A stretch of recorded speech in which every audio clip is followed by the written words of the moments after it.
guy probably knows a lot of things that we don't know, or we would like to think we have a better idea of than we really do. So he knows a lot of classified intel and shit, and he stepped down from his position of counterterrorism in the beginning of the war, expressing condemnation for Trump's irresponsible actions in starting this war, saying that we were doing the bidding of Israel. My brother's going to pull up the letter right now, I assume. And so Joe Kent, right off the bat, went against Trump when he started Let's go this with war. you And guys. of course, So, that really pissed Donald Trump off. we'll just be more than watching anything. this And of for course, that's why he's tonight. attacking him, leveraging his dead wife against him, and 102 everything else in million, bro. between. Let me know what you guys think. 102 million views. This, You know what I'm saying? when this happened, it Y'all was pretty political viral thoughts. because there was some discontent and people were This is expressing where I that they stand. weren't so on board with the war, but it was a little bit more vague. There was a shadow effect to it. Joe Kent was really one of the first prominent figures to completely disavow Trump in this war. And so that is why it was huge, because he kind of led the revolution of everybody else who has now hopped off the MAGA train. He was first, you know. Tucker was kind of there as well, but no one was as explicit in their condemnation about how upset they were about this conflict until this happened. Then people started to follow. Slowly but surely, the dominoes started to fall. And so this is why Trump really hates this guy. You can imagine he got him a job inside of the White House under intelligence, you know, national chief of counterterrorism, whatever. And so this guy has intimate knowledge of Iran and everything like that. And like I said, everybody within the intelligence community knows this war is a bad idea. And Joe Kent, of course, vindicated us there. Do you want to read the letter? I don't know if you guys have seen this, but You can read it for them if you want. yeah, so this was his letter, Can you see it? just to kind of paint the full picture, because I'm sure a lot of you don't know. Yeah, I can see it. So he said, after much reflection, I have decided to resign from my position of director of the National Counterterrorism Center effective today. I cannot, in good conscience, support the ongoing war with Iran. Iran posed no imminent threat to our nation, and it is clear we started this war due to pressure from Israel and its powerful American lobby. I support the values and the foreign policies that you campaigned on in 2016, 2020, and 2024. Of course, this message is to Trump, which you enacted in your first term until June of 2025. This is when we bombed Iran's nuclear facilities, Isfahan, and Fordow, and what's the other one? Why am I blanking right now? Natanz. Natanz. And he continues on, you understood that wars in the Middle East were a trap that robbed America of the precious lives of our patriots and depleted the wealth and the prosperity of our nation. In your first administration, you understood better than any modern president how to decisively apply military power without getting us drawn into never-ending wars. You demonstrated this by killing Qasem Soleimani and by defeating ISIS. Qasem Soleimani was the head of the Axis of Resistance, Iran's proxy network across the Middle East, really focused in southern Lebanon, Hamas in the Gaza Strip, and then the Houthis in Yemen. He continues on to say, early in this administration, high-ranking Israeli officials and influential members of the American media deployed a misinformation campaign that wholly undermined your America First platform and sowed pro-war sentiments to encourage a war with Iran. This echo chamber was used to deceive you into believing that Iran posed an imminent threat to the United States and that you should strike now. There was a clear path to swift victory. This was a lie, and this is the same tactic Israelis used to draw us into the disastrous war that cost us, our nation, the lives of thousands of our best men and women. We cannot make this mistake again. As a veteran who deployed to combat 11 times, and as a Gold Star husband who lost my beloved wife, Shannon, in a war manufactured by Israel, I cannot support sending the next generation off to fight and die in a war that serves no benefit to the American people nor justifies the cost of American lives. I pray that you will reflect upon what we are doing in Iran and who we are doing it for. The time for bold action is now. You can reverse course and chart a new path for our nation, or you can allow us to slip further, forward decline, and chaos. You hold the cards. It was an honor to serve in your administration and to serve our great nation, Joe Kent. So, of course, you can imagine for obvious reasons why that letter infuriated Trump. And look, he kind of says something that everybody had an idea about, really everybody in the community who does political commentary. Benjamin Netanyahu went to Washington and Mar-a-Lago a total of 7 times. And so Joe Kent is saying, you listen to Netanyahu. That's why you started this war. We know what he was telling you. We know what Mossad was telling you. We know what Israeli intelligence was telling you. They said this war would be easy. And me and the rest of the IC told you, and obviously he wasn't talking directly to Trump, but this was his standpoint as well, this war would not be easy.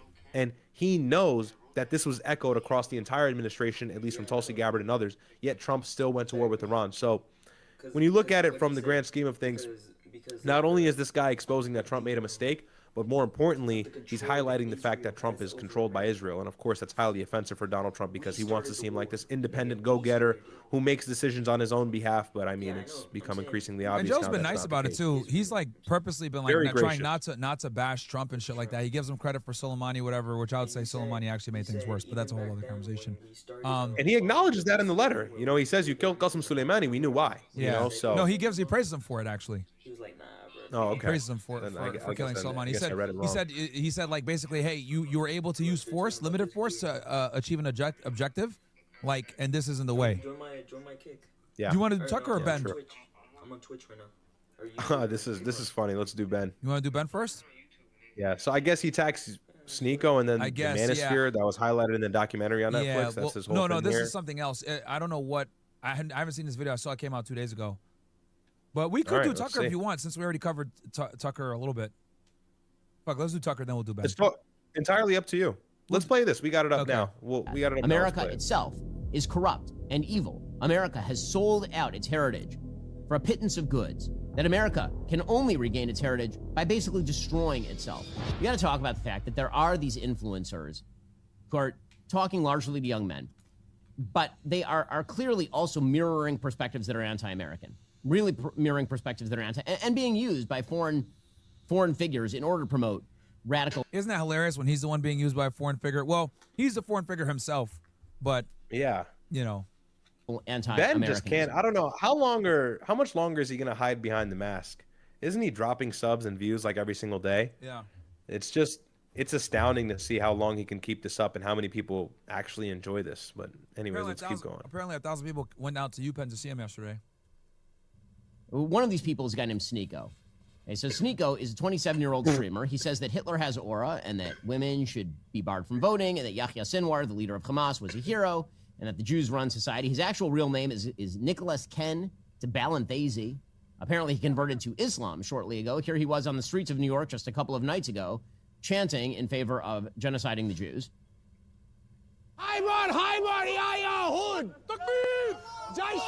Bro, I knew they were gonna use this clip, bro. Yo, I saw this shit on Twitter. I was like, yep, niggas are saving this, sending it to the ADL. Yo, like I knew I'll right away, bro. I saw this shit. I said it to you, right? Remember, I was like, yo. Dude, I'm surprised the condemnation was not as strong as it was. Honestly, they didn't jump on it the way I thought this was going to be a Club of Cost too. Yeah. Like I thought this was going to reach that level because yeah, obviously because of what he's saying. It's funny. And that's trolling. not explicitly what he's saying. Bro, it's clear he's fucking around. He's trolling. Like, but they're obviously been taking it a big deal. Do you want to give them the lore on this phrase? Yeah, play it. What's he saying? He's saying Khaybar, right? He's saying Khaybar, yeah, hood, yeah. What does that mean? Yeah. So he's just talking about a historical Islamic event and where, you know, so here's the full context.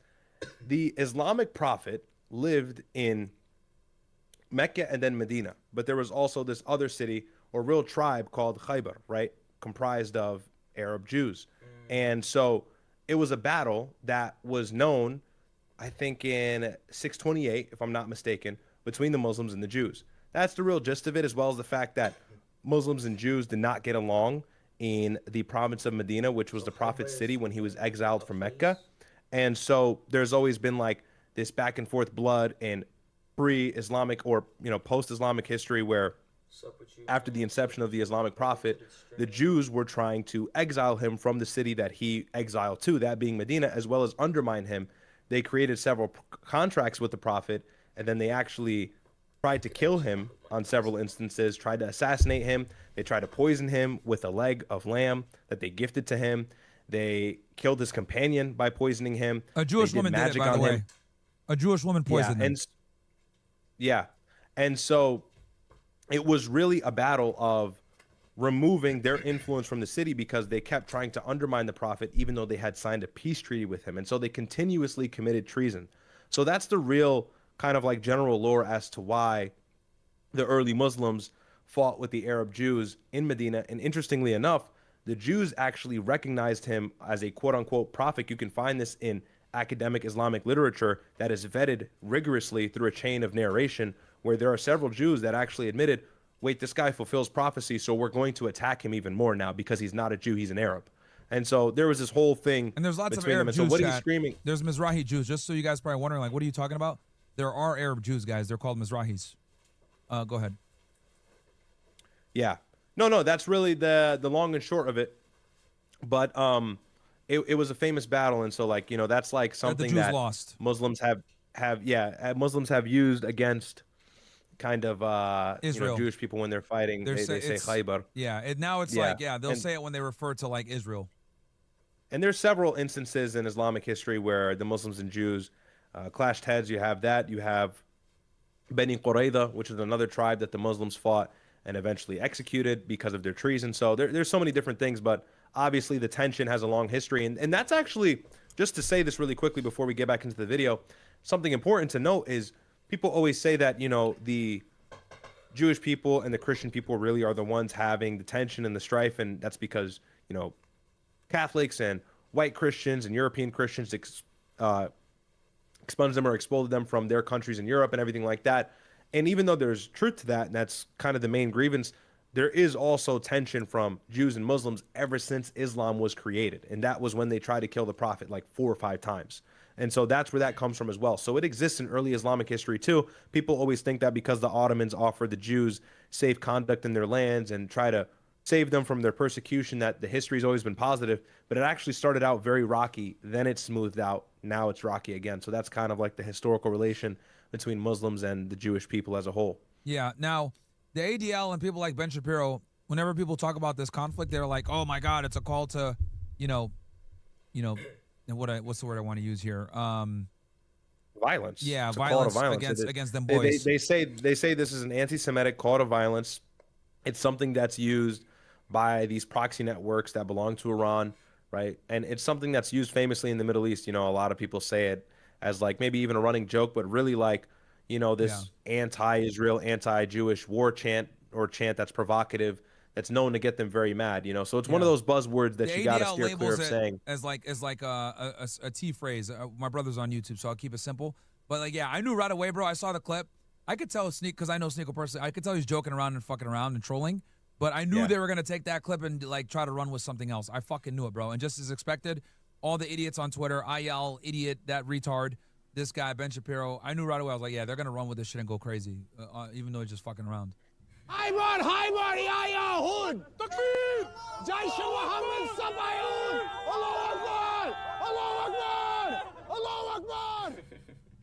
And it's just So why am I bringing this up? Because there are a lot of young people who watch this person and treat this Clearly he's fucking around, but obviously he's gonna take it seriously, right? So person with seriousness. And he recently did a podcast with 2 figures who are foreign figures who are openly advocating for the demise of American power internationally. That'd be Alexander Dugin, who is a propagandist on behalf of Vladimir Putin, and a professor knows it's a joke.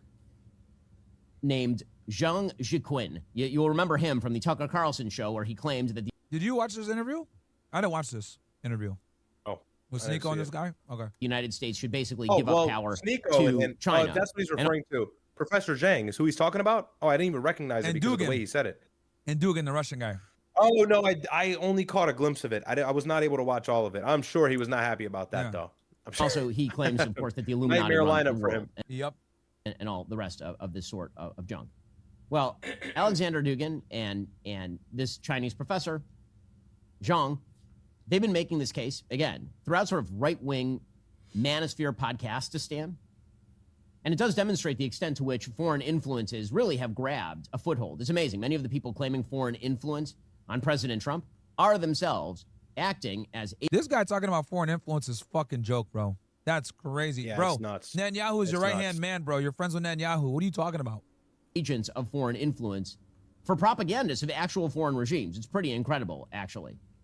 Here, for example, was Alexander Dugin with The lack of awareness is absolutely fucking insane. It's like, bro, you are the biggest Israeli propagandist.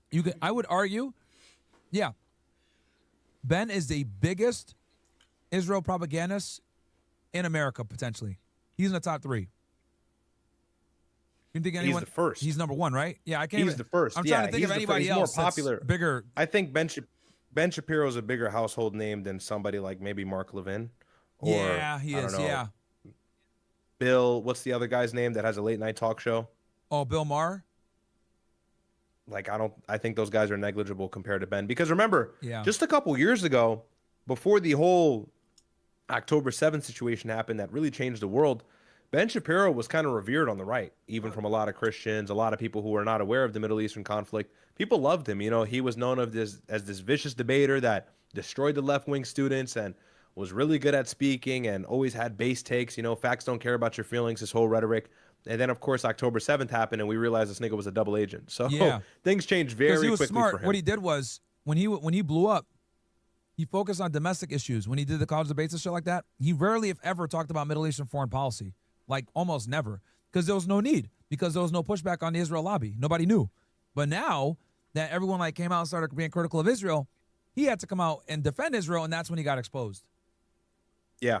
That's what fucked him up. This guy never used to talk foreign policy and geopolitical affairs. Used to be only he had domestic. he had to show face. I remember He had to too. show face. October 7th was very pivotal for a lot of I content remember too. creators and political commentators, man, because it showed where your allegiance really lied and how honest you were willing to be, even if it meant a financial hit. So, Yeah. you know, it exposed Ben like none else. And if you were He was a privy culture to warrior, the situation, bro. Guys like him, Steven Crowder, etc. Like these guys are culture warriors. That's what they do best. Yeah. Like these guys are not strong political these guys are not strong geopolitical commentators. They're strong culture warriors, American domestic policy, American politics.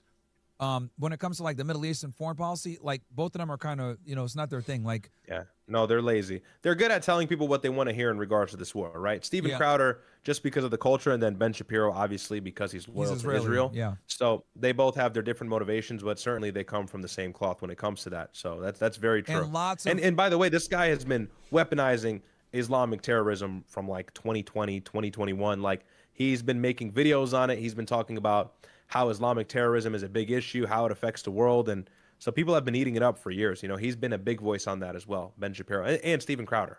Yeah. Yeah, and that's why I tell you guys all the time, like, you really don't want to watch most right-wingers because you guys got to understand, covering domestic policy and culture war issues is one thing, but covering geopolitics is a whole other angle.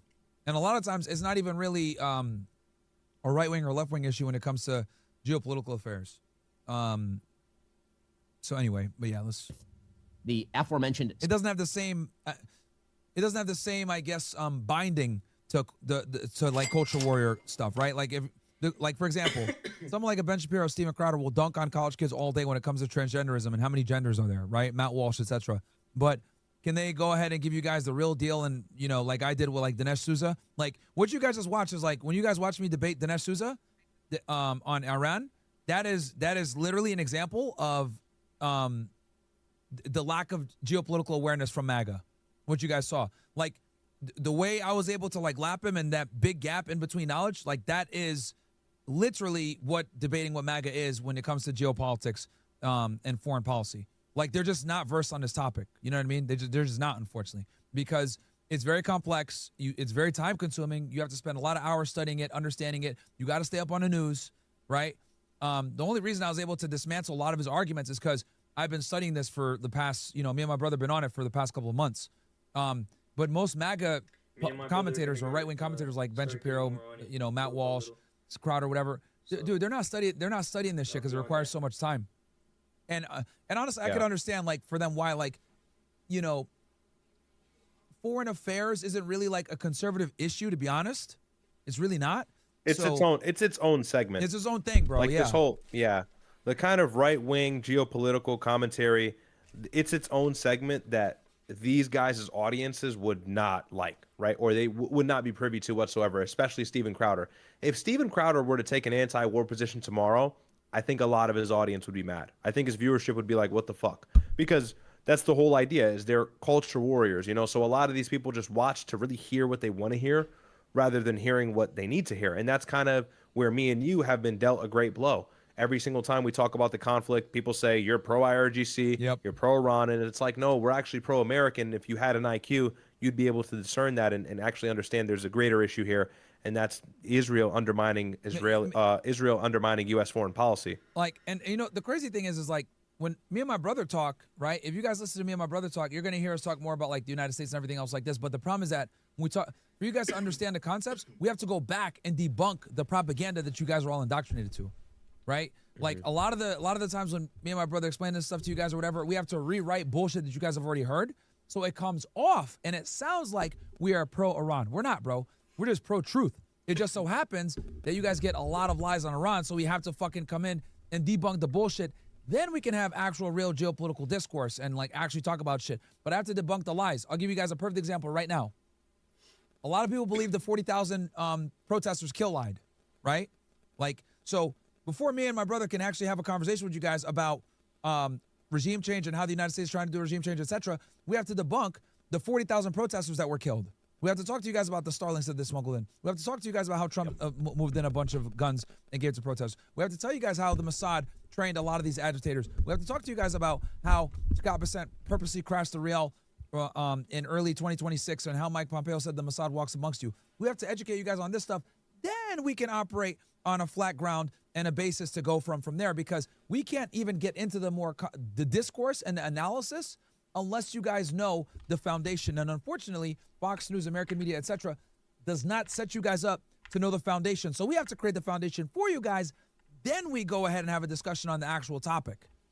Because if I was to just talk to you guys about, well, this war is retarded because X, Y, Z, you might look at me like, well, dude, why are you saying that? They killed 40,000 of their own people. Oh, my God. Okay. Now I got to go backwards. I got to explain to you guys about the 40,000 thing being a lie. Now we can have a real conversation. And if you guys remember, Riyadh, when we reacted to PBD and even Vinny bought into that lie about the 40,000 dead. And we had to spend like 10, 15 minutes just showing all the fucking receipts that itself of Israeli media saying like, oh, yeah, this looks like it's Mossad. Fucking Mike Pompeo putting on Twitter that, Mossad walks amongst you. I had to show you guys the testimony from the Oversight Committee where one of the people literally admitted, it was an operation where we smuggled in a bunch of Starlings for the Iranian people. I wonder for who? Funded by the CIA. So I had to show you guys all that shit. Now we can have a real discussion. Yeah. And, thank you, Daily Vibes, for the vibe. Daily Vibes 5 gifted. Thank you. Sorry, go ahead, Riyadh. No, it's a great point you make. And something else that's happening as well, and of course people have been realizing, this has now become like not even an issue of left and right. This has just become an issue of common sense and having awareness on global affairs and foreign policy. Why do I say that? Canary Mission earlier today posted a video of Nick Fuentes and Anna Kasparian saying the same exact things without actually talking to one another. And they did this whole like compilation where they were repeating each other's talking points or echoing the same sentiment, against the war or against Israel, whatever it was. And they're not realizing like that's actually the issue. That's actually what's destroying them, is the fact that people who are super far right and people who are super far left and people who are libertarian towards the right and people who are dead in the middle and people who are center left are all finally agreeing on one thing without any gaps in between. And it's Israel's control on the United States, as well as the fact that this war is not beneficial for the United States. And so this is why people like Ben Shapiro are grasping for straws and trying to explain this conflict. It's right there. Yep. So let's play this, because like they're so fucking dumb that they don't realize. This is freaky. Because, bro, Riyadh, what do you mean you've been talking about? I said this is one of the few topics that people on both the left and the right agree on, which means it's a serious fucking problem. Go to my Twitter. Go to my Twitter really quick. Okay, let me duplicate it. You might have already taken the words for me.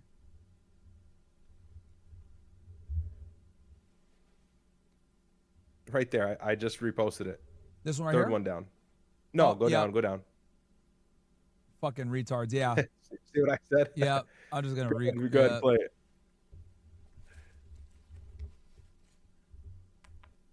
Like, here, do they not realize that? I'll play this shit while you guys do that. Hold on. I'm going to retweet you over here.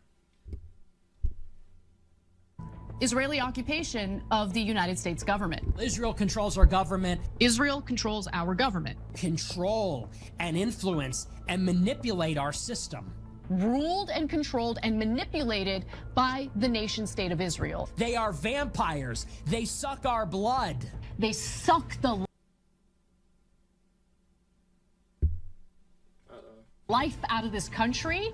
We can not be slaves to Israel. I'm not a slave to Israel. Iran does not have a nuclear weapon. Iran did not have a nuclear arsenal. You want me to pause it? I said true. No, I said true. You can keep playing. Okay.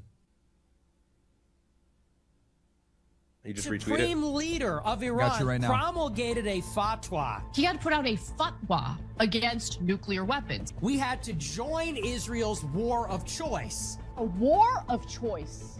That's what this is. The real threat to America is from Israel. Our alliance with Israel as an existential threat to the United States. They will nuke the entire world. Israel is the biggest threat to world peace. Let us never forget who the real enemy is. The enemy is Israel. We need to decouple from this country. We need to decouple. Decouple. Let's separate. Wow. We need to free America from this sick, perverse, parasitic organism that has attached itself to us. Hey, Damn. the truth is the The truth. parallels. Niggas are mad. The parallels are uncanny, Bro, And you the got scary, someone like the Anna scary thing is Kasparian those agreeing with guys Nick. have like, opposing views on everything. Yep. They agree on nothing, and they would have never agreed on nothing if it weren't for this topic existing. Exactly. So that's huge. yeah, that's like, huge. This is how stupid these idiots are. It's like the retards like Yosef Haddad and Elon Levy when they're getting bombed and they're running to the shelters and complaining about running into the shelters. It's like, dude, like, did you forget the fact that you guys bombed Gaza for like 3 years and you guys were bragging about, oh, don't start wars you can't finish, and they're showing like Gaza like a fucking completely flattened. It's like, Yep. And then you go ahead and you show Anna Kasparian, who's on the left, and then Nick on the right, both criticizing Israel. Like, dude, you just proved our fucking point, dude. You just solidified their point. Yeah. That's why I was like, hey guys, maybe Idiots. delete this. I was Idiots, trying to help bro. them out. So, talking about how America is rotten. Why is America rotten? By the way, America's rotten because of, wait for it, it's Protestantism. It is a kind of eschatological heresy, and that is the problem, metaphysical problem of American people. So when you try to get to the roots, your roots are rotten from the very beginning. Okay, so again, he says that it is Calvinism that's rotten from the very beginning. Protestantism. Let me guess, he's a Orthodox Christian? I would assume so. I'm not sure what his religious background is, but regardless of that, what he's saying is true. Protestantism is the catapult to allow people to support Israel, without a doubt. Not all of it, but evangelical Protestantism in and of itself is actually the real driving point. Remember, those red heifers that are perfect, by the way, were supplied by Christians in Texas. So the whole Protestant base in the United States is what allows us to diplomatically support Israel, or has allowed us to diplomatically support Israel for like 20 years without condemnation until today. Yeah. So that's completely true. That's very true. And Daily Vibes, thank you for the 20 gifted, bro. Govin Zechariah says, W. Riyadh and Myron, Christ is King. Thank you so much, my friend. Appreciate the $5. Got you, bro. Yeah, so, and that's the thing.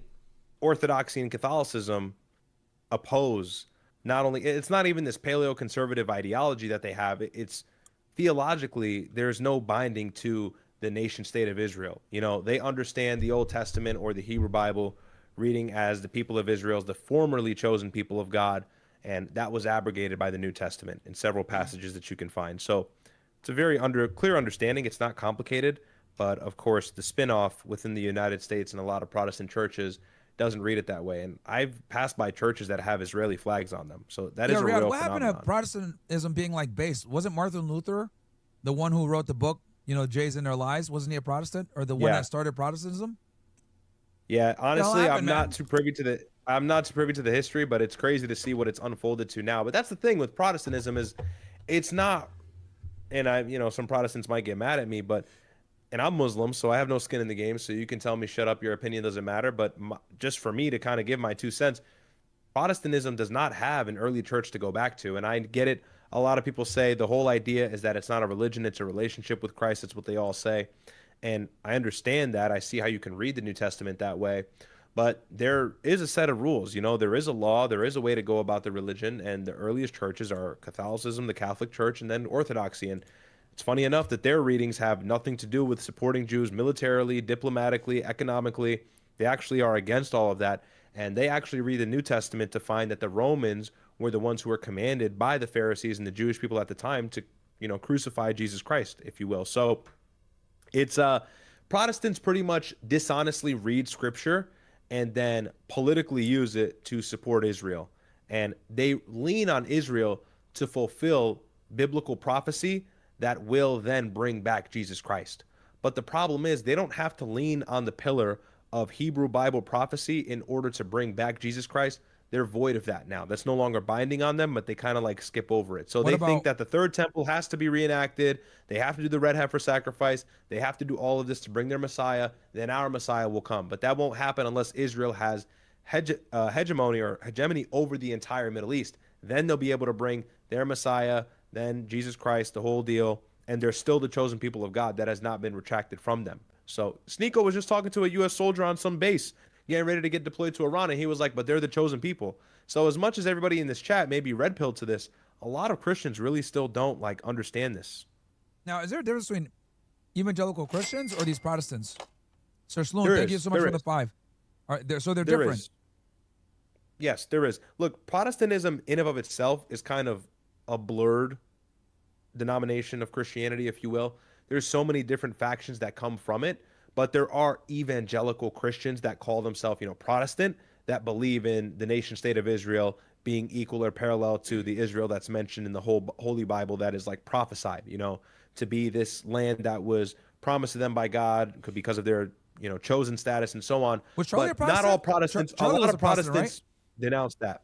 Was Charlie one of these Protestants, or was he an evangelical From what Christian? I understand, yeah. From what I understand, Charlie was like a mainline Protestant Christian.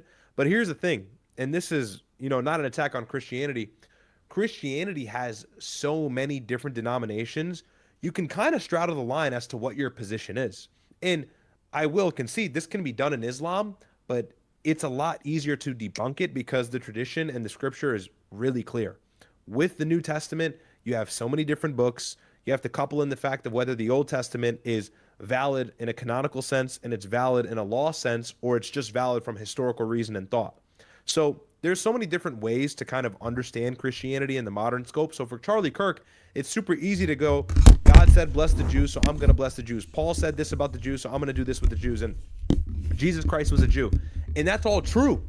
And if you don't have a coherent understanding of the New Testament and you understand the exegesis of those verses or of that same scripture, then you might just take that on its face and run with it and really believe it. And so it's very easy for Christians. By the way, Jewish people in Israel see right through this, so it's easy for them to weaponize Christians to kind of, create this idea that the Old Testament is synonymous with Jesus Christ and the New Testament is synonymous with the nation state of Israel. And so it's easy for them to weaponize people like Charlie Kirk or these Zio Christians to push this idea that Christians must support the state of Israel. And then what's the cherry on top is, well, we got to beat the Muslims. So we got to team up with the Jews because at least Jesus was a Jew and we share scripture with the Jews, right? We share the Hebrew Bible. We share the first 5 books, the tablet that was given to Moses, this whole thing. That's our theology. So the Jewish people strategically utilize that in their benefit by going, look, join us. Our scripture, our prophecies are the same. So it is very, very tricky. It's very deceptive. And of course, Kirk was a master at it. But it only took, one very educated, maybe not even Orthodox or Catholic, but somebody who actually understands the New Testament with an honest reading to kind of debunk his claims. But of course, I don't think that challenge was ever posed to him. I will say a Palestinian Christian did approach him once, and they typically are Orthodox or Catholic, and he kind of stumped him. So I think he was just a Zionist Christian, really. I don't know if he was evangelical, so to say. The op happening in real time. Okay, the attack on Protestantism is an attack on, by the way, the fundamental nature of the United States. When people say that America is a Christian country, that's true, but America also happens to be rooted in a particular form of Christianity, a particular form of Protestant Christianity, which is what Dugan is attacking here. And then Dugan, of course, lumps together atheism and progressivism with the Enlightenment, which I got a chat. It's a bit of a silly chat. Ali 8408, $10. Come on, Byron and Myron. Are you guys really going to sit there and act like Fuentes and Kasparian weren't just reading the same script, just like the MSM? All right. Yeah, that's weird. Okay, bro. No comment. Keep going. I'm just not even going to give that any energy.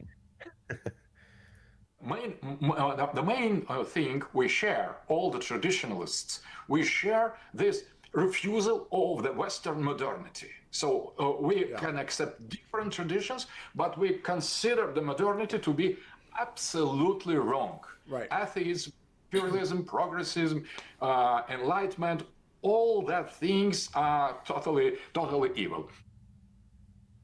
The Enlightenment, you see, is totally wrong. The Enlightenment. Okay, so I'm just going to point out that the Enlightenment is what has led to the vast enrichment of humanity since about the year 1800. And you can look at it on the charts. Exponential, explosive economic growth since that period. Again, that is not an anti-religious point. You can absolutely be, as I am, an observant religious person and also believe in the fundamental principles of enlightenment, like the power of human reason. And of course, Dugin then goes on and he claims that President Trump and, wait for it, the Christian Zionists are the Antichrist. Again, you're hearing much of this sort of rhetoric mirrored on Tucker Carlson's show recently. Yo, did you see when Ben Shapiro talked about how apparently the Jesus that Muslims look at isn't the same Jesus that the Christians look at and all this other shit that he was saying yesterday? You see that? Ben Shapiro said that? Yeah, I could get the clip. I actually want to get your clip. I didn't see it, but I could already imagine how he's going to spin that. Yeah, let me find it for you because I want to get your take since you're way more religiously aware than I am. Let me find it. This collusion between Christian Zionism of Trump with its aggressivity, with this hegemony, with this imperialism, with this radical anti-Christian elements you have mentioned, and collusion with this radical, aggressive Jewish Israeli Zionism, that is seen by our society as the confirmation of the fears and predictions of our elders, Christian Orthodox elders, because it becomes more and more, it looks like Antichrist. So really quick, hang on, just pause really quick. I have a lot of people in my chat kind of confused about what I said. So when I talk about Christ in the Old Testament, you'll find different verses in the New Testament where Christ says, I have not come to abolish the law, but to fulfill it and everything like that. When Jesus came, and really this is kind of similar in Islamic and Christian theology, he came to abrogate the law, change what was not correct, and tell the people what was correct. And so he was the new authority. He himself was the new authority. And of course, chief rabbis, the Pharisees, rejected him for obvious reasons, as they did with many other prophets. But the whole idea of the law being fulfilled, meaning the Old Testament is no longer binding on Christians, happens through that of the crucifixion. Christ dies for the sins. His blood is, kind of this redemption, this vicarious atonement. He dies for you. And so no longer is this kingdom that's always mentioned, or eternal life, physical. It's not flesh anymore. It's spiritual. And that happens via his crucifixion, which means the law is no longer binding. I have fulfilled the law via my sacrifice for you. So I don't know how Christians don't understand that. That's kind of like the mainstream idea of Christianity, and why the Old Testament laws in Leviticus, Deuteronomy are no longer binding on Christians. That's why Christians can go and get tattoos and shit like that, because all of those things are explicitly stated in Leviticus. And eating pork and stuff, that's no longer, aside from the verse in Mark where he made all food clean, there's no longer this binding factor where you have to follow the same old law with sacrifice and things that you still see modern day Jewish people practicing and following. That was fulfilled via the crucifixion. But yeah, of course, Jesus Christ was a Jew, but he brought a new law. Of course, that's what Christians have today. So just a little bit of an elucidated picture. So, well, what is I'm gonna find this clip for you. Dugin doing here? What is Sneeko doing here? What is this professor from China doing here? They're seeding chaos. And you have chaos agents in the United States who are mirroring this because they're trying to blackpill the United States. I talked yesterday about the difference between the American exceptionalists and the grievance party of both sides. And it's very, very real. It's very, very real. Alexander Dugin and this weird streamer, Sneeko, and Professor Zhang are all saying the same thing as Hassan Piker. They're all saying the same thing. It is Alexander Dugin who wrote in 1997, it's, quote, of the utmost importance to launch a geopolitical chaos in the domestic life of the United States, to encourage all kinds of separatism and ethnic, social, and racial conflicts by supporting all kinds of dissident movements, extremist groups, racist and sectarian ones, who will destabilize the domestic political process of the United States. At the same time, we will support the isolationist tendencies in American politics, even if this isolationism is being implemented through the frame of the original Monroe Doctrine. So again, no, that's legitimately what they are trying to do. And then, of course, he argues, quote, all the content of modernity is Satanism and degeneration. Okay, so this is the mission. This is the shtick. Folks, spring is a natural reset point. If you've been putting off... Of course, he has to run an ad. ...clients, claiming that the alternative to American hegemony is Eurasian unity. Eurasia, by the way. And let me know, Riyadh, when you got to go. What's because I know you got work tomorrow, right? No, you're good. No, you're good. You're good. I can go for a while. Okay. Dugan loves. Eurasia is the idea that essentially Europe should be dominated by Russia and China should be dominated. China should dominate Asia, and the two of them will hold hands into the future together. Here is Zhang, a Chinese propagandist. An alternative to American hegemony is maybe Eurasian unity, right? Especially between Russia, China, and Iran. So if these three nations are able to create a trade bloc with BRICS as a framework, then this could easily extend to Europe, to Africa, to the rest of Southeast Asia. And in this formulation, there would be no one great power, right? China talks about the gold corridor, which is this blockchain-like gold-based financial system where gold is stored in different vaults across Eurasia. And this becomes the basis of a new financial system. And this is all plausible. And I think this could be very good. The problem is that this would basically bankrupt America. Okay, so again, the goal here is obvious. China, Russia, with their friends in America, like the Sneakos, and yes, like the Tucker Carlsons, who, by the way, is named by Dugan as an ally. They're linking hands across the aisle with people like Hassan Piker. The left, by the way, has decided that Hassan Piker is the new hero. Ezra Klein, who, again, I'm so disappointed in Ezra as a person, just as a normal, rational human being, for his defense of Hassan Piker. It's crazy. Hassan Piker defends legitimate terrorist groups, like full-scale genocidal terrorist groups. But Ezra Klein found a way to defend him in the New York Times. Quote, pick over Piker's years of streaming, and you can find offensive things he said. Let's go to the Tucker thing. This nigga's so insufferable. You got a Tucker clip? Yeah, I have it here. Yeah, pull it up, man. So I believe it's this video. However, we can skip to where, because I believe he's talking to this Orthodox bishop. I think this guy's a bishop. But let's see. I think he monologues in the beginning. Okay. That was Sunday. And then exactly 1 week later, also on Sunday, the Christian holy day, he attacked the Pope, the leader of the world's largest religion and largest Christian denomination, and attacked him personally and said basically he's only Pope because of me. He's bad. The Pope is bad. And then later that day, maybe most interestingly, bafflingly of all, he sent out this meme. Take a look at this. Now, there are two on the screen. The one on... I ain't gonna lie, bro. This is where Trump really lost the base. Like, even Brillen Holland condemned this. Yeah. And he's a dumbass, for real. Yeah. So that was huge. Someone edited it and made the guy Epstein, and I thought that shit was hilarious. If I could find the... I saw that. Lucas Gage edited that shit, bro. That shit had me fucking dead, man. That's good. Let me see That's if I can find it. That is what he did with Epstein. That's why that nigga's in Tel Aviv right now having a good time. Bruh, that shit is the one that he sent out. And it's himself. It's Donald Trump, President of the United States, dressed as Jesus, healing a man. And you can see the healing power real quick. coming off of... Hold on. I'll show you guys this shit. This shit had me dead, bro.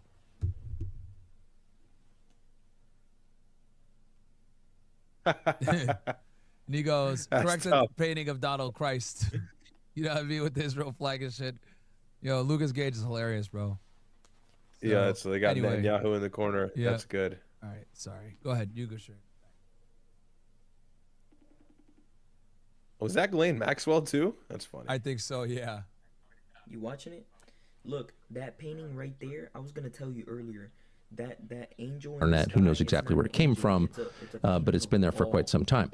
The one on the right is the one the president sent out, White House Communications Office, or whoever does this, sent out, and you'll notice that it's been changed, and the American soldier over the president's head, the president as Jesus' head, has been changed and is now, if you look very carefully, a demon, some kind of winged creature of hell.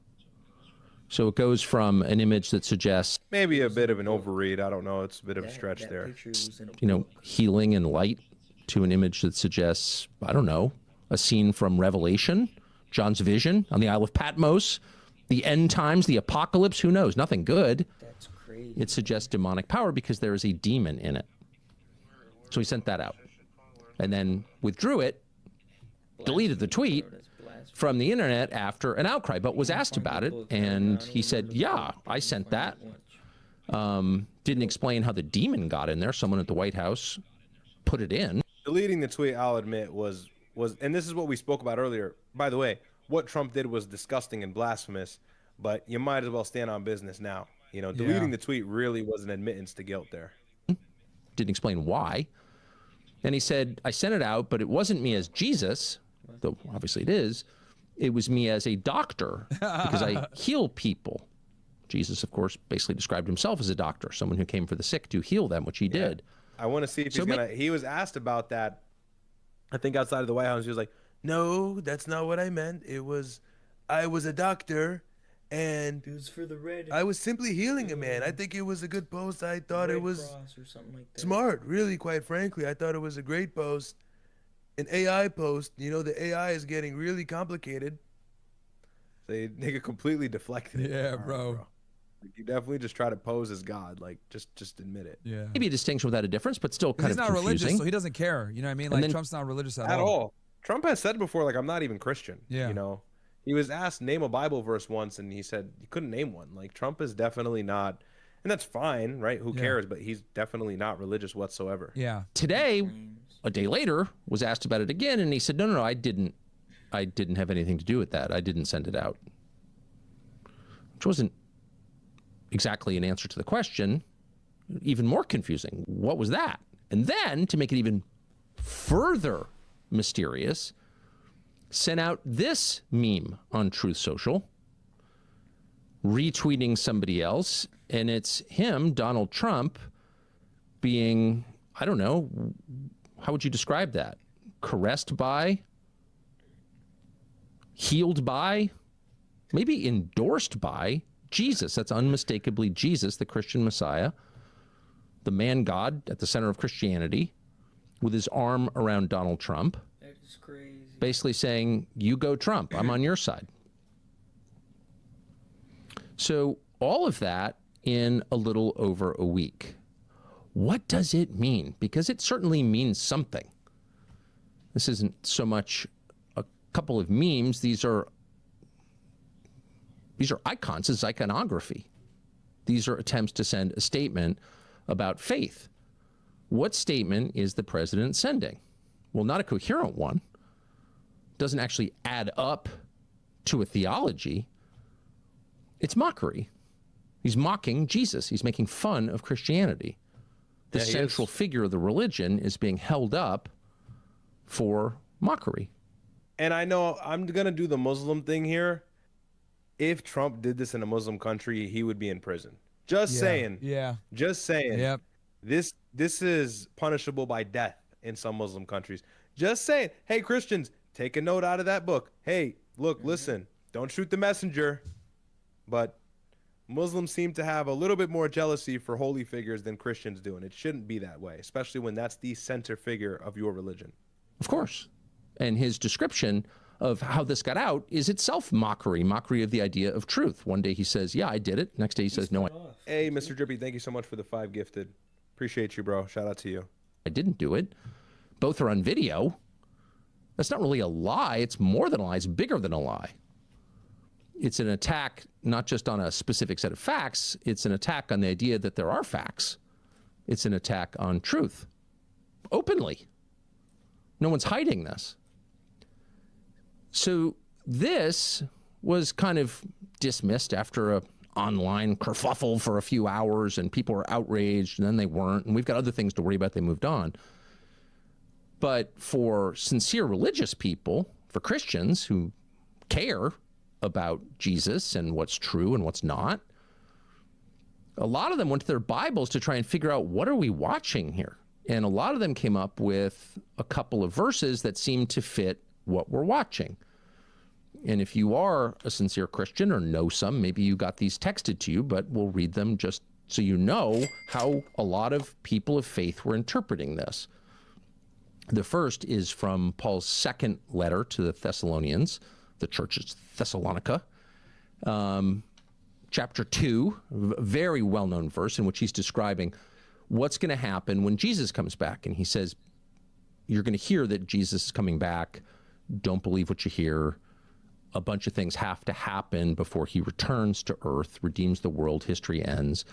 And you'll know that he's coming by these events. And among them will be the rise of a figure he describes as the man of lawlessness, sometimes describes as the Antichrist. But the man of lawlessness is the phrase from his second letter to the Thessalonians. And he says this, there will be... Mr. Drippy, thank you for the 5. Do you want to go into the secret damage of the Iran war? Yeah. Did you have that Shapiro clip? No, I couldn't find it. I was looking everywhere. I couldn't find that shit, man. Fucking annoying. No, you're good. All right, let's go right here. Across the Gulf. I was going to watch this yesterday, but I said, you know what? Let me watch it today. Access to real-time satellite imagery is being restricted. By piecing together information from some unlikely sources... Hey, 89 Merc, thank you so much for the super chat, man. Thank you for the $8. We go in depth to track strikes on key bases across the Gulf and show how satellite imagery helps uncover the full picture in this episode of Photo Evidence. This is Prince Sultan Air Base, one of the main air bases in the Middle East, from which America is fighting its war with Iran. This base isn't home to combat aircraft. This is where the US keeps its logistics and support planes. One of the most important is the E3 AWACS, which stands for Airborne Early Warning and Control. You can see a bunch of them parked in the top right-hand corner of this image. And here's what they look like close up. The body is a Boeing 707 aircraft, but with significant modifications for life in the military. The most obvious is this huge disc mounted above the fuselage. This is the rotordome, essentially a giant rotating radar dish. It's 6 feet thick, 30 feet across, and when in use, rotates once every 10 seconds. What this does is act as the eyes in the This was destroyed in the skies Prince for any Sultan nearby Air Base, aircraft. correct? Yep. It identifies and tracks friendlies, letting pilots know where their wingmen are to avoid them shooting at one another by mistake. But it also tracks the enemy, in the air, on land, or at sea, letting friendly pilots know what they need to shoot at, where it is, and Big Pimpin' shout out to you. where it's going. When flying at 30,000 feet, that radar has a range of 120,000 square miles, which is about the size of Poland or the state of New Mexico. In other words, it is an extremely valuable piece of kit. The US Air Force currently only has 16 of them anywhere in the world, 6 of which are based in Saudi Arabia. The last E3 was produced in the 90s, so technically it is priceless. But replacing one with a newer version, the E7, costs in the realm of $700 million. And the US Air Force is going to have It's insane how much money we spend on weapons, dude. to replace one. Yeah. Because on March the 27th, We spend Iran managed billions. to destroy an E3 during an attack Billions, on this airbase. Chad. We spend Here you billions can see the a aircraft year before the strike. The on black rotordome weapons. with a distinctive On white one stripe is visible B-2 at the back flyer, of the wings here. And here's the same 200 aircraft billion. after the strike. And we have The rotordome is 26 of completely them in the gone. US. And And there's a large this is the black biggest trace thing. mark. People may make the argument, And they probably used a and this piece is of how shit you know they old have drone. a lack of understanding. Like probably an old Yeah. drone or like a cheap Piece of ballistic shit, missile. $20,000 drone, bro, that they made somewhere underground in like 2 hours. Yeah. This is the problem. It's not that we're losing militarily. It's not that we're even losing that much equipment. We're not.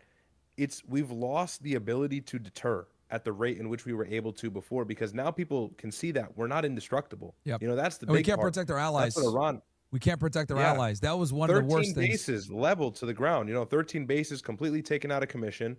And so for us to station back at those bases, get them back up and running, is going to cost even more money than that of what we have wasted already by just having so much aircraft and military technology destroyed, and especially all of the offensive campaigns that we've launched against Iran, that costing money too. So as a whole, the United States has lost a lot of its deterrence ability, and we've lost the ability for an escalation dominant war with how Iran has been able to strategically destroy critical infrastructure that actually does matter in a long scale conflict.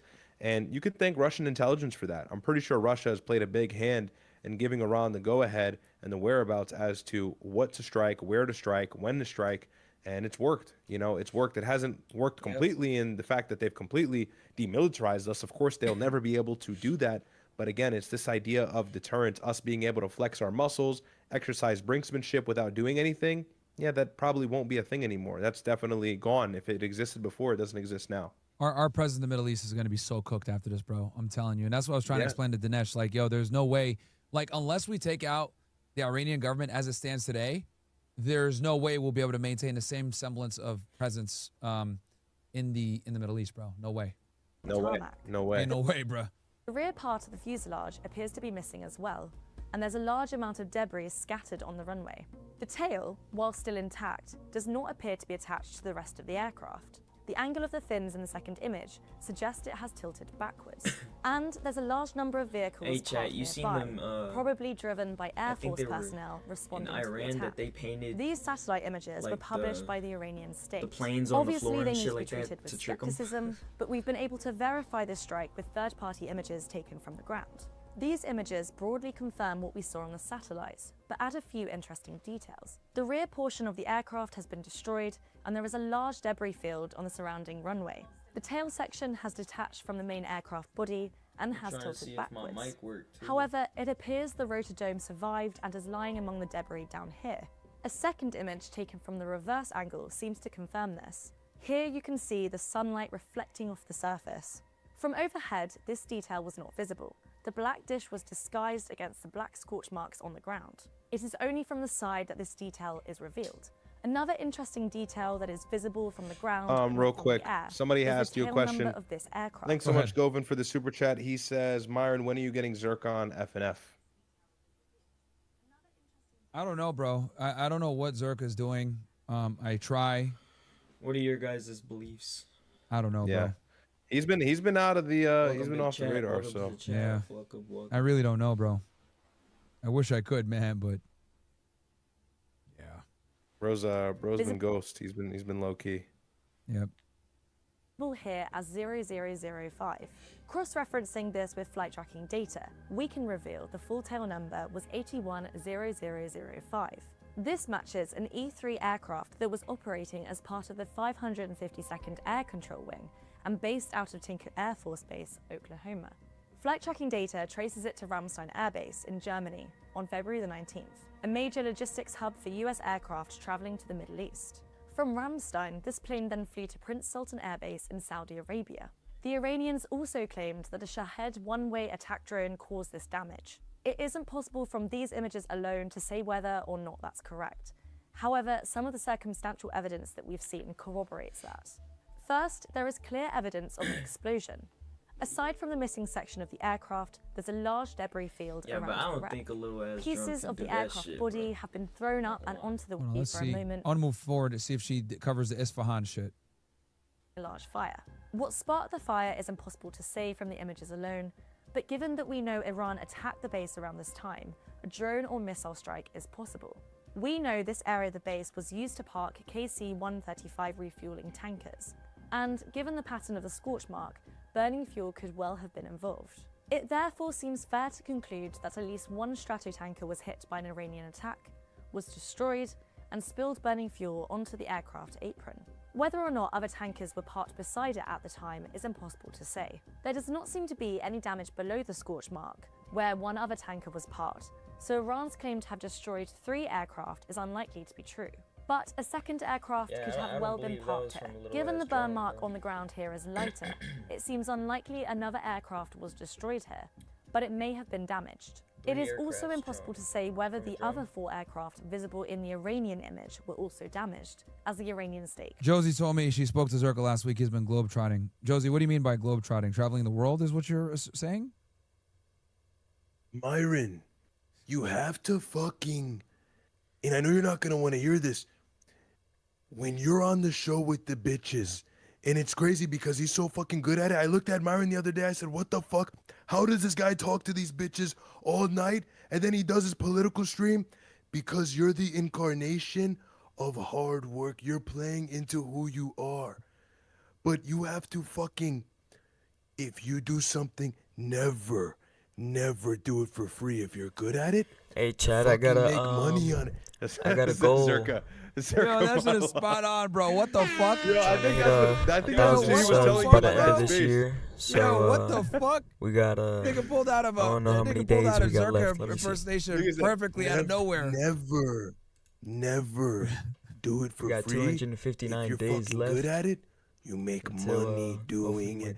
You know it's Zirko when his voice gets low. That's when he goes into his monologue. Yo. Josie just said, bro, what the fuck? Yeah, she just messaged me, said, bro, what the fuck? Yeah, man. Yeah, dude, like this guy, yo, you guys don't know, man. My brother got their impersonations down, bro. Plane. Circumstantially, you could say that the US Air Force would have moved these planes away from the burning tanker if they were able. The fact that they're still here suggests they cannot move and are therefore damaged, but that is pure speculation. If we remain with the Sentinel satellite imagery for a moment, we can also see evidence of a third strike which Iranian media did not claim. This hangar, just to the south of the scorched aircraft apron, shows signs of damage to the roof. There are 3 dark marks, 2 on the left-hand side of the image and a 3rd on the right. If we look at this earlier satellite image, also taken by Copernicus, then we can see only the right-hand mark is visible. And if we look at this high-resolution satellite image taken from before the war began, we can see there are no marks visible at all. What does that tell us? Well, it appears from the high-resolution image that this is an aircraft hangar, probably used for storing and repairing C-130 aircraft. You can see one of those parked here, with its signature straight wing and 4 engines. At some point after the Iran war began, this hangar was damaged, creating the first mark. What exactly caused this damage is unclear. It could well have been an accident, but it is equally possible it was caused by an Iranian attack. As with the E-3 AWACS plane, the limited nature of the damage seems to suggest that, if it was an attack, a drone is the more likely culprit. If it had been a missile, then we'd expect the whole structure to be flattened. Then, on March the 27th, the same hangar was damaged twice more. Again, the cause is unclear from the images alone. Did you see? Yo, remember the question you asked me the other day about Vinny kind of being based sometimes? Yeah.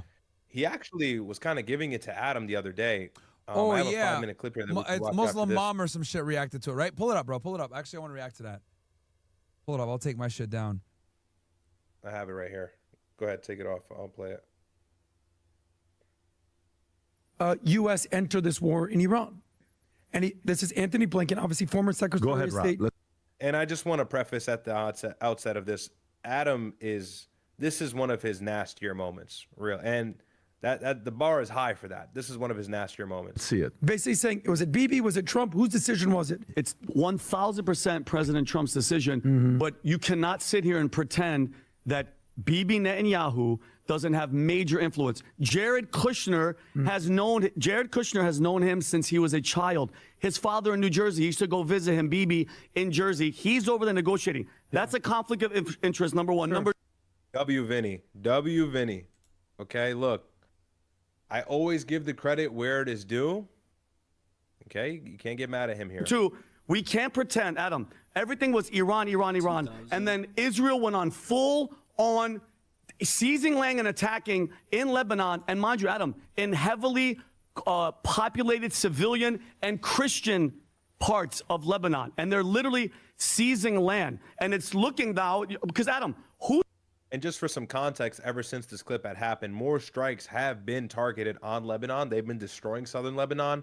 And Israeli officials have actually advised Lebanese citizens to get out of south of Lebanon if they have already fled, not to come back, because they want to annex that part of Lebanon. They also want to remove Hezbollah's influence. So they've been killing civilians nonstop. They struck Lebanon almost 100 times in one day right after the ceasefire. Yep. So they bombed the hell out of Beirut, bro. They bombed the hell out of Beirut. Yeah, like, it was horrible. Displaced 2 million Palestinians, people. lots of Christians that live there. What, 30 to 40% of Lebanon is Christian? Like, yeah, bro, large Christian population, large Shia. Yeah, and a lot of the Lebanese population, people don't know, they're as tough as the Gazans. They've been bombed by Israel for years. So southern Lebanon is no stranger to Israeli aggression whatsoever. Not at all. They've been dealing with it. It's gotten to a point since the 80s, bro.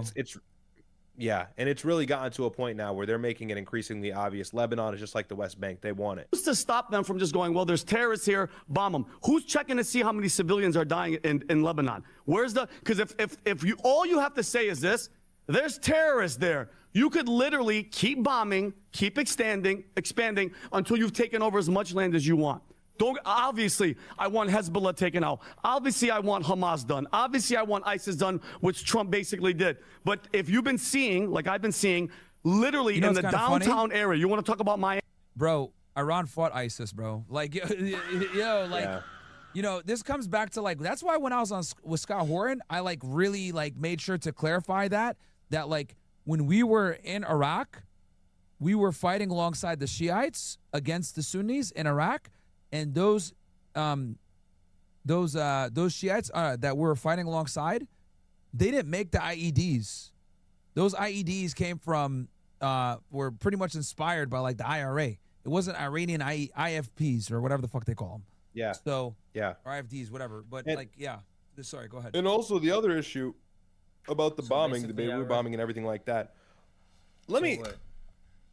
It basically was an Iranian government, or friend, knowing your adversary is about to attack you and sit back and record and not say anything. Precisely. Yeah. Who's a bigger enemy to you? Yo, the fact that Israel knew about that attack and didn't do nothing is Israel wild. knew about that attack. We have weaponized that attack to justify this war endlessly. Pete Hegseth has said it a million times out of the Pentagon. Facts. Yet Israel and Israeli intelligence knew everything about it, top to bottom. They knew where it was going to be, how it was going to happen, all the intelligence on it. Didn't tell us once. Hundreds of Marines died as a result. So you tell me who's the bigger enemy to the United States? The people who were frontwardly fighting and facing and expecting attacks from, or our friend in the middle who hadn't warned us about the attack so we can get involved in a fight? Come on. Yeah. Miami, I'm out in Miami, a whole apartment complex with civilians coming all the way down, and they're bombing it. So that's what I'm saying is, Adam, there's a huge Christian population there, which I'm not comfortable with them going on full offensive when you're supposed to be focusing on Iran. I get it. They could chew, what's the saying that you said before? Walk and chew gum. But it's like, bro. What is this? What is this clip, Rob? I'm going to explain something, bro. This is the way I see it. Everybody's fighting for land because of oil. Oil is the most money-grabbing thing there is on this planet. Use it for the most things. So Trump's playing his cards right. The ground to get one military commando who's likely insignificant, and in the result or the process killed 100 fucking people, 20 of them being kids. Yo, not only that, keep in mind that this, a lot of people don't know this. So what happened was the Israelis knew that they were doing a Zoom call, and they basically intercepted the Zoom calls, and that's why they acted as quickly as they did, and they were that reckless because they knew where they were at that time. So within minutes, bro, like they had, they figured, for the chat that you guys are listening in, basically the Israelis intercepted where they were at via them being on a Zoom call. And that's how they were able to figure out where they were, and they struck all those locations. Which I ain't gonna lie, bro. That's kind of crazy. Niggas was plotting military operations on Zoom. That's crazy. That's crazy. Yo, that's how the Venezuelans got fucked up, right? Niggas were using what's that fucking oh my god what's that? What's the shit when people can log into your computer? That when you're working together, I fucking do it. I use it with bills. It's the one where they can log TeamViewer. Yeah, niggas were the Venezuelan military was using TeamViewer, bro. Like, yo, you niggas, yo, what? Oh yeah, let's just use TeamViewer. We'll be fine. Like, niggas are retarded, bro. And then they wonder why they got their shit jammed. Regime changed in 10 seconds. Yo, bro. Niggas use TeamViewer. You see fucking Iran shooting Mossad agents, lying down these protests, getting rid of the Starlink. They're doing all the Starlink shit, and then fucking, Venezuelan niggas using Microsoft Teams and shit. Like, yeah, you guys are easy pickings, real easy. Yeah, but look at him. He's stressed watching this. I mean, that clip is Lebanon. Yeah, that's okay. You want to kill one terrorist, so you. Michakas, thank you for the $10 W stream. Thank you, bro. Appreciate you, man. Hope you're enjoying. You do that? Let's just say there's one Hezbollah guy in there. Why would you say there's only one? I'm just saying, how many? Why would you say there's only one guy? Maybe there's three. Shut the fuck up. How many terrorists out that building? Because it's like, are you serious? They just leveled the building to the ground. Why would you say there's only one? All right, bro, there were 10. Doesn't justify it anymore. What the fuck was the point of even saying there that? could be 50. I don't give a fuck. That's still not worth that shit. Like, come on, man. Are you telling? People always wonder, how come the Israeli military, the IDF, and Mossad are so effective at assassinating every single person they have on their hit list? Because they're willing to go this far. Yeah, they are. You know, that's why they accomplish all of their goals when it comes to assassinating high-ranking military personnel, high-ranking intelligence assets, because they don't give a fuck who's around them. They don't give a fuck where they are, when they're in the public or when they're in private, they will kill you. If it means killing you and 100 people die as a result, they'll bomb the whole block. Yeah. Remember John Kiriakou, who was saying they'll bomb the whole block and the next 5 blocks to get 1 Iranian scientist. 1. Yeah. You know, so it was that's the lengths they go. you're gonna die tomorrow. You're gonna die tomorrow. Calling up the wives and shit. Your husband gonna die tomorrow. Fucking. And by the way, the wife probably died too, because she was probably 10 miles away. Like, you know, 10 miles just away. Indefensible. Bro, it's what they do. And yeah, you guys got to understand, like, the Israelis, like, they're ruthless and they don't care if it's like a 100-to-1 ratio. They'll do it. That's why they're one of the best intel services and they have the most assassinations, is because they don't give a fuck and they're that ruthless. They do not care whatsoever, bro, at all. And that's how we Me, gotta be. you have reports? We gotta So, be like I don't know, because there's I appreciate Sky your News. passion. And Yeah. let me respond real quickly. 30 seconds ago, you didn't even know that Hezbollah was based in Lebanon. I didn't say based. I said they were. I didn't say that. I said they're everywhere. No, they're not.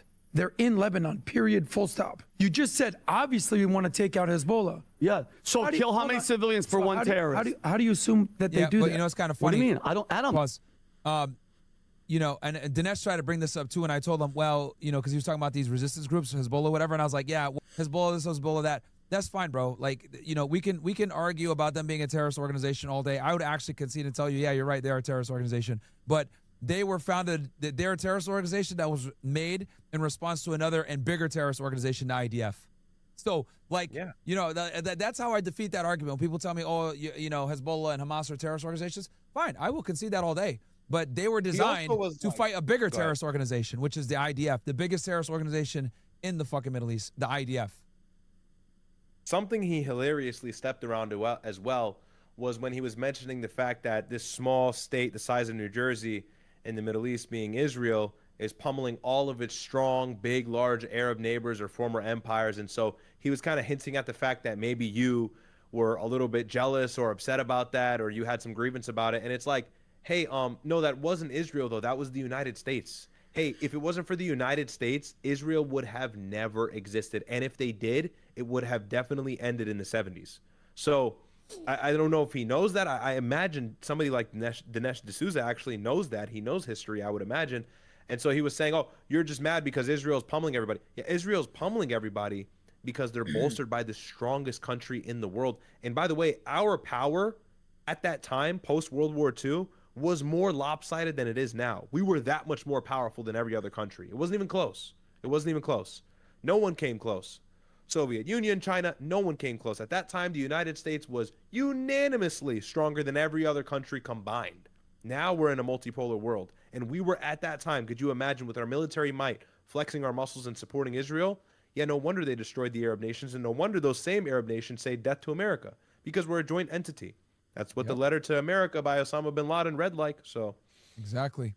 And guys, do me a favor. I'm looking at my brother's stream right now. He has 1,140 ninjas watching. Do me a favor, guys. Smash the goddamn like button on this thing. Let's get him to 1,000 likes on YouTube, guys. Do me that favor. Get him to 1,000. So, get the engagement up. Let's get his channel up. And also, he's at 19.2K subscribers. Let's see if we can get him to closer to 20,000 by the end of the stream. So let me do mine. Well, I got nobody in here, so we'll continue. Here, give him a subscribe on YouTube. Give me a sub too. All right, go ahead. Thanks, man. bro. Hilly says nothing. $3. Thank you. YouTube, my dad Twitch, left. $10. TikTok, Yo, Riyadh, keep up the good work. okay. Tell Meyer my dad left. Kick Said my hi. main Okay. server, though, yo. When you get a chance. So Okay. make My sure dad. y'all Are you familiar with this user? My dad left. They always have these my dad, a disappointed father, and all these other names. Like the niggas always make crazy names. He asks, when you get a chance, can you ask Myron about the Oklahoma DMV woman who helped Israelis get into the towers to work on sprinkler systems? Thanks. Okay, yeah. If you want to talk about that briefly, you can. Michaka, damn, a month went by fast. Yeah, shout out to you for being a Riyadh squad for a month, bro. God bless. Appreciate that. I remember you from the beginning making fun of me saying that you don't know where my shirt is. Very funny. So, love you, man. Thanks. Yeah, what he's referring to, basically, there was a ring of Israelis that were caught out, I think, in like Tennessee, and they were running a fraudulent ID ring.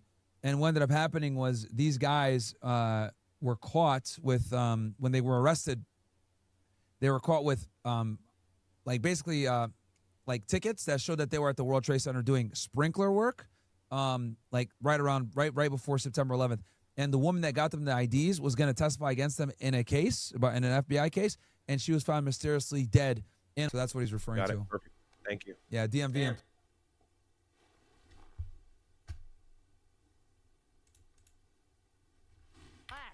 It's flat. So they killed almost 30. Vinny, you got to pick a side here, bro. No. You got to pick a side here.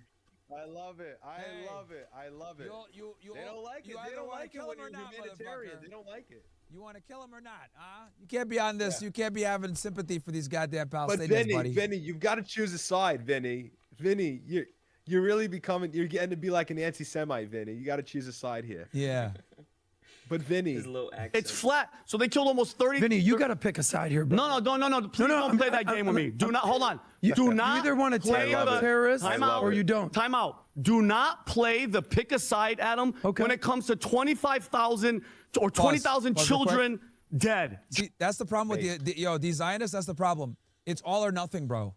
It's all or nothing. Yeah. It's either if you criticize us one time, it's a wrap. We're going after you. There's no nuance. There's no acknowledgement of starvation, of humanitarian crisis, of dead kids. I mean, how morally degraded do you have to be? It's a wide spectrum here. Yeah. How morally degraded do you have to be? How sick do you have to be to really not acknowledge how evil it is that children are dying in the rate in which they were killed in the Gaza conflict? How evil? Yep. You know? It gets worse, actually. I'll let it keep playing. Don't play that game with me, because if terrorists were in this location, Israel should have done. Let me finish. Slow down. No. Listen, what do you mean children dead? Adam, if you show Gaza right now, and I don't even want him to show it, look at what Gaza looks like. Was there Hamas everywhere? Yeah. Because it's flat. Okay. Well, okay. By the way, the whole children, and I know we don't want to talk about this. The whole children dead. Why are children dead? Think about that. Because they didn't. Because when you throw caution to the wind and you don't do a ground invasion, go in the tunnels and go at everybody. Okay. You could just carpet bomb everybody and just say, "Well, there's terrorists there." Just That's one not quick fair. question, follow up. Yeah. Where are these children hanging out? Oh, what do you mean, Adam? They live there. They live there. Are they by themselves? They hanging out on the blocks? Oh, they're with their parents. Yeah. Gotcha. So they're with their parents, who are basically part of Hamas. Also. There's just no fucking way he actually said that, by the way. There's no change. I was so shocked. Man. I knew Adam was dirt, but this was a new low. And that's impressive for him. To suggest that children are justifiably killed because their parents are potentially terrorists, which is largely not true. Most people in Gaza don't identify with Hamas. Most people in Gaza are not politically involved. They support the resistance, obviously, because they're in an open-air prison, enclosed in very small borders. They don't get water. They don't get food. They don't get education. They don't get goods imported. And so a lot of people are actually in support of the resistance. Oh, did I forget to mention the fact that they had their land taken from them, whether you want to call it apartheid or colonialism? You have to understand, these are disheveled people who have a legitimate grievance that their land was stolen and they're being mistreated and they're under a fierce military occupation. Most of them are not Hamas. But let's just grant that ridiculous argument. Because your parent is Hamas and you're a 5-year-old, you have to die. That's effectively his logic here. A fucking 5-year-old it gets better. Can't even pick apart a sentence, and you're going to say that they deserve to be killed. And by the way, that comes from their ideology that if the kids are going to grow up to potentially be the resistance, then you're allowed to kill them. They believe that. Yeah, so they never admit this, but they do say it. What's that rabbi's name? Like, we got to show that rabbi, bro, that you showed me that they could be saying reckless shit. We got to get him about they call him JC or whatever. If we can show him, you give me those clips. JC, they call him JC. How's the God do you kill him? Huh? Fucking Goyim, stupid Goyim. I forget his name. I see him all over Instagram. Someone's gonna put him on here. But what I was gonna tell you, bro, with this whole thing with Hamas, when I debate Zionists on this topic and they sit there and they say, they elected Hamas, I'm like, bro, are you retarded? Half of Gaza are kids, 17 years old. Hamas was elected back in 2005. Are you like retarded? Like, what do you like? 05, 06. It's like a new like low. These dudes weren't even alive, bro. Like they weren't even alive. It's not even political at that point. It's demonic. Yeah, it's really demonic. And honestly, I'm being so gracious. You could be against Gaza or you could be against Hamas, whatever. You can be pro-Zionist. That's fine. Can you at least concede that the dead kids is harmful, that that's not good, that you wish there was less of that? Like, how hard is it to go, yeah, you know, I'm in support of Israel and I hate Gaza, but, you know, maybe the kids was a bit far. That part saddens me. He can't even concede there. I mean, it's the greatest manifestation of evil you could ever see. It's ridiculous. These niggas are you know, all even or Vinny, nothing, bro. Yeah, and Vinny is like, yo, bro, you're By the way, Vinny has echoed support for this war. Vinny has kind of straddled the line. He's low-key sometimes right, but, you know, Vinny is being sensible. He's saying, look, Adam, I understand your position, but the kids, Adam, the kids, like, are we not going to talk about the kids? October 7th. What the fuck does that, what does that have to do with anything? And by the way, you're starting the story in the middle. Even if you want to weaponize October 7th, you are simply starting the story in the middle. And there were a set reason of chronological circumstances that motivated October 7th. By the way, October 7th could have been a 2 or 3 day conflict, not a 26-month bombing campaign if Israel conceded to the hostages being given back and Hamas's proposal to end the war. And they vehemently denied because they wanted to launch that bombing campaign. They were starving for it. And they knew it would happen, and they allowed it to happen so they could fulfill their mission. So it's top to bottom. The whole argument falls on its face. But I mean, the children part, come on. You got to come to the table on the children part. That's the one part that I was like, damn, man, like I wish because I forgot to cover that with Dinesh, and I was looking back on thinking about my debate. He made a comment about like, oh, you know, we're not going to just disregard October 7th, blah, blah, blah. And I forgot to fucking say that, like, well, October 7th didn't happen out of nowhere, bro. Like, it didn't happen out of nowhere, right? You know, I talked a little bit about the reasons why, but yeah, dude. Anyway, but we keep going. It's wild. All the parents, is that your argument? Is that all these kids that died, these innocent children, their parents are Hamas? Are you serious right now? Hamas is embedded in society. So kill everybody is your thing. Why'd they take so long? What do you mean kill everybody? If they wanted to kill everybody, there'd be 1 million people dead right now. Bruh. You have to understand, if they wanted to kill everybody, which they don't, a real genocide. They do. They just know the international community would not let them go that far. Yeah, so they go as far as they actually can. Exactly. Nice try, though, Adam. Yeah. Genocide. There'd be 1 million people dead in Gaza. Argument. Do you know that? Literally, Charlie Kirk, by the way, on this same podcast, said to Patrick Bet-David, Patrick, they are trying to ethnically cleanse the strip. Charlie Kirk, Zionist Christian, the biggest that we've seen in the last decade, said that. There's no secret there. They don't want them there. And if it means killing all of them without international condemnation, they'll do it. The fact that they're talking about only 60,000, half of which are Hamas, half of which are civilians, is a testament to the fact that they don't want to kill everybody. It's a horrible ratio. America killed how many people in Iraq? How many people in Afghanistan? And it was all wrong. And I never heard the word genocide once. What do you mean? Adam, I left the military because of what we did in Iraq. Vincent Oshana, left because of 9/11 Iraq. If you want to kill 2 terrorists, are you okay with them taking down an entire apartment complex that people are living in? I don't think. So Iraq was a 25-year conflict, like 23-year conflict. Gaza was like 2 years, and the death count was astounding. It was well over 100,000. So, yeah, it's a lot more dead people in a shorter period of time. If you concentrate it that much, it's going to facingly look like a genocide much more than a full-scale war against quote-unquote terrorism. I think tactically, send in your ground troops. Mossad is dope. The IDF and all them, they don't want to get involved on the ground, which I think, Pat, I love you, bro, you'll save but civilians. I think you're oversimplifying no, a very I think put some complicated troops in there. In a very throw some troops on the ground. Go what do you fight mean, the throw war. Some troops on the ground. You don't just carpet bomb. By the way, I'm defending America here, but I just feel like giving you some facts, brother. How many people do you think live in Israel? It's 10 million people. I know people in the IDF. You think they want to be at war? How many tours have you done? What do you mean tours? I was just in the Air Force. Okay, so you weren't even a tour. I know people on their 5th tour, 7th tour.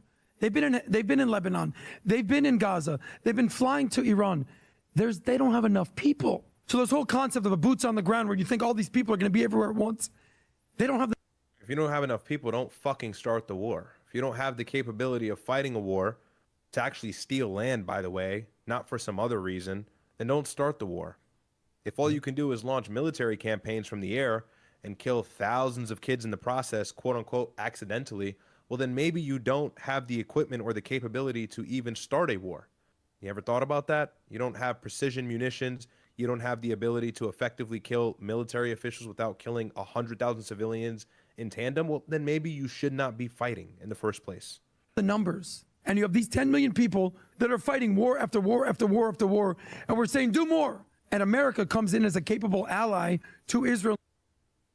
Yeah, whatever he was going to continue to say was probably really bad. We can watch the whole thing if you want, but yeah, I can pull it up actually. But I was surprised, Vinny, he actually took a hard stance there and said, and look, the bar is so low. We're giving people credit for, saying don't kill kids, being in favor of killing children. Yeah, it's pretty sad how low the bar has become. This other guy was also debating Patrick Bet-David or Adam, one of the two. Are you familiar with this guy's name, Myron? I feel like I remember, but it's just not coming to me right now. Who? I'm sharing my screen. Oh, hold on. Oh, yeah. Viva Frey. Yeah. CIA, I believe, formerly. Yeah, he's is a Canadian. That correct? Yeah, Viva Frey is a Canadian lawyer. Yep. Cool guy. He's a Canadian lawyer. Okay, he wasn't CIA? You're thinking of David Bustamante because they have the same hair. They have the same style of hair. I'm tripping. Yeah. This guy used to be a lawyer in Canada, but I can see why you might be like, well, isn't this the same guy? Yeah, no, different. Okay, gotcha. Let's see. I saw only like a minute of this, and I thought it would be good. To watch. Let's do it. Let's take a look at it together. Let's do it. Post, except for a handful of people, and says, "Oops." Super chat. Justin White says, it is crazy how people forgot. Hang on, I'm not able to view the whole thing, brother. Give me 1 sec. It's crazy how people forgot Jared Kushner's family spent $1.8 billion specifically to buy a 666 building in New York on 5th Avenue. They love pushing to bring the Antichrist for the sake of their own death. Let that sink in. Yeah, that's crazy. Thank you for the super chat, bro. God bless. Let's see. Hilly, $8. Your brother from Australia, show us Maqam Shamuna Safa, St. Peter Church. IDF blew it up in Lebanon in 2,000-year-old church. There's a 1-minute video on Instagram. I mean, on 6th Street. Your brother from Australia. Hey, shout out to you, bro. Thank you for the $8. And yeah, I mean, they don't care, Muslim, Christian, whatever it is. I think they bombed the synagogue in Iran. Doesn't matter to them. Yeah, they did. So a couple days ago. What this guy said? Yeah. My dad left. Thanks for the gift of sub, bro. That's crazy. These names are fucking hilarious, bro. Great post. Nobody does. But true? Well, how can it be true? In the same post, he says CNN gives me 100% approval, and CNN is fake news. I mean, how do you make those two CNN statements? did do that. We covered that on Well, first of all, but understand what I'm saying here. I've been saying for a little while, CNN coming out and saying Trump and MAGA has 100% approval. If you view that as a lens of fake news to convince Trump that what he's doing is pleasing MAGA, view CNN's statement as sabotage, not as truth, because it's not truth. And so once you view it that way, you have Trump saying, CNN is saying that I've got 100% support, when it quite clearly is not the case. So what's your point? That Tucker has credibility, that Megyn Kelly hasn't switched up, that Candace hasn't gone off the rails? Candace is that what you're saying? Candace has gone off the rails on certain issues. Megyn Kelly, Tucker Carlson. Issues. The main issue is that she basically is trying to torpedo Charlie Kirk's legacy. That's the criticism. But hold on, that's not. She's doing documentaries about Eric Kirk. That's not Trump's presidency, Adam. What I'm talking about Trump's presidency. You're saying I'm going right to the source. He's calling these people out. Are you defending these people? I'm asking you. Am I defending these people? What do you think it's a good move to go after Alex Jones, who arguably but not arguably got Trump elected in 2016? Well, I'll hear you. I'll hear you and say, do you think it's a good move for Alex Jones to go after Trump? Because he doesn't agree with one thing that Trump did. The one thing that if we're talking about Iran, Trump's been talking about taking out Iran for decades. The one thing, and all of a sudden he does it, and it's a bad thing. The one thing of a. He actually wasn't explicitly talking about taking out Iran for decades. No, he actually railed against Obama for that shit with getting us into a war. Yeah, he shat on Obama for it, and that's actually in my pre-stream edit, ironically enough. But Trump's actions definitely foreshadowed a conflict in Iran, but Trump campaigned on no new wars in 2024 and world peace. That's not what we have gotten so far. The issue in Ukraine persists, the issue in Gaza persists, and the issue in Iran is one he just started, one issue that every single president has strategically stepped around and tried very hard not to do, despite Israel begging them for that exact action. So, and Trump brags about that by saying, I'm the first to do it. I'm the first president to start it. They were all wimps. They didn't want to do it. I said, why not? Why the hell not? Just bomb the hell out of him. Bomb the crap out of him. So he's like boasting about being the first one to do it. So Adam is moving the goalpost crazy. Like, address the question. Truth post in which Trump says a civilization will die tonight, never to be brought back. He didn't do it. Didn't do it is different than not putting that tweet out. When that post goes out, do I expect someone like Alex Jones, who has supported Trump the entire time, to maybe sound the bloody alarm to Trump? That's not a good post. Don't act. You don't get credit for not acting on that post. You should have not put that post out in the first place. And maybe it's the voices like Alex Jones that got Trump to take a step back. I hear you. Maybe. By the way, I'll just interject. If Charlie Kirk was alive, he would be on all of their sides as well. Charlie Kirk would 100% be in the Candace Owens, Alex Jones, Tucker Carlson, Megyn Kelly group. He would 100%. He would not go as hard. He wouldn't go as hard because obviously he's closer to Trump than all of them. But he would have been opposing this war too, for sure. No doubt. Civilization dying tonight, never to be brought back, is not a good thing for midterms and 2020. Viva, I hear you and I respect you.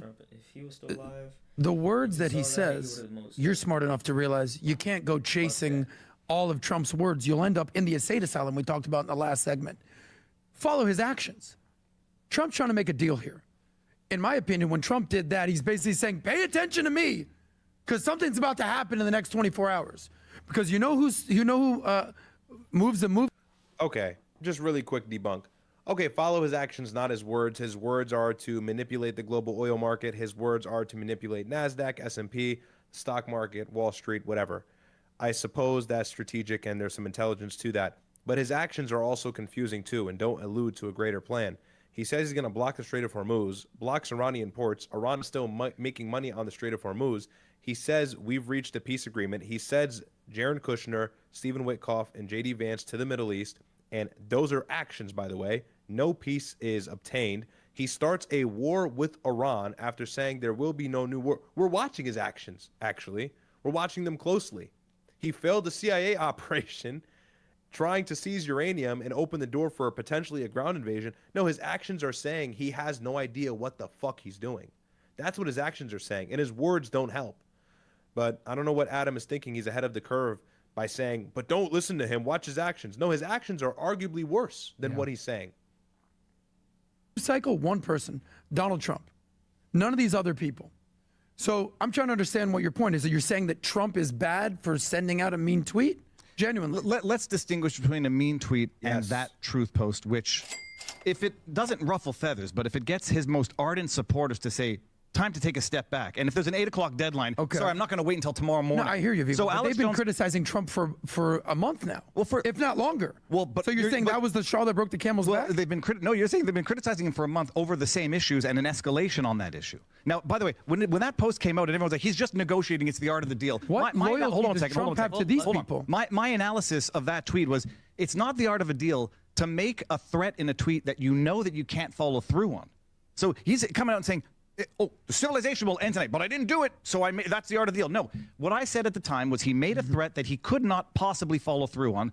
People knew it, and now it's arguable as to whether or not the 10-point plan or the 14-point plan, whatever, is actually a victory for Trump or a victory for Iran. It doesn't matter. The good thing that happened at the end of that, whether or not it was because of or despite the opposition from Alex Jones and Tucker Carlson, he stepped off the pedal a little bit, and now we are back in a world that is not on the verge of a cataclysmic World War III. You want to say that it had nothing to do with Alex Jones? We'll never know. Alex Jones voiced his concern, took a lot of shit for it, but ultimately Trump took his foot off the pedal, and now we're in a safer place than we would have been at 8 o'clock Tuesday night had he gone through with that. Sure, I hear what you're saying. I'll just ask you one question. Who do you think has the most credibility? Who do you trust the most at this point with these decision makings? There's no room for trust. You can trust but verify. You trust Tucker? I listen to Tucker. I don't trust anybody except for a divine power. Sure. I'll listen. But there's levels of trust. No, I think there's trust is a bizarre word. Verify. I'll listen to. Shouldn't even be letting Adam walk him into this corner like that. Everything that Adam is trying to argue from, like the foundation, is just heretical as a whole. Yeah. Like you're not. And this is what it means to kind of like argue in bad faith, and it's more than obvious. Like you're avoiding. Oh, and just so you guys know, Viva Frey is Jewish, by the way, too. FYI. Yeah. He is Jewish. That's crazy. Wow. Yeah, he's Jewish, but he's not a retard. Shout out to Viva Frey.